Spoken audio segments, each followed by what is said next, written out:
Sabi nila, kung gusto mo daw umasenso, magtayo ka ng negosyo. Kaso nakakatakot naman kasi baka may possibilities na malugi tayo. Kaya sa video na to, tuturuan ko kayo na kahit magnegosyo kayo, ay wala kayong lugi. What's good mga master? Kasama ko nga pala si Ikawalo dyan. Bali magpapakabit kami ng RFID. Dito lang naman sa malapit na City Mall sa amin. Mabilis nga lang yung naging process kasi kadating namin doon halos wala namang pila. Actually kami na nga kaagad eh. And ayan, kinakabit na nga ni Kuya. Wala naman na kaming ibang agenda kaya katapos yan umuwi na kami kaagad mga tol kasi paulan na rin tsaka walang naiwan kay Kapito. Sabi ko nga maghapunan na lang kami ng malunggay tsaka sardinas. Actually kasarap naman ng ganyang ulam eh. Wag lang araw-araw kasi ma-high blood ka talaga na paulit-ulit ang ulam.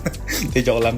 Nagtimpla na nga rin ako dyan ng homemade na cappuccino mga master habang nanonood tayo sa YouTube. After nyan mga master, bali ayun, tambay lang ulit tayo na tindahan, naghihintay may bumili tsaka syempre ako na rin mag-inventory para makakupit ako. May dumating nga rin pala tayong parcel dyan mga tol pero next time ko na to i-unbox kasi aayusin ko tsaka kuha na ko ng detail pic yung possible order sa atin ng bread. Bali 3% mga tol, binigay ko lang ng 3-3K. At ito na nga yung tinuturo kong negosyong walang kalugi mga master.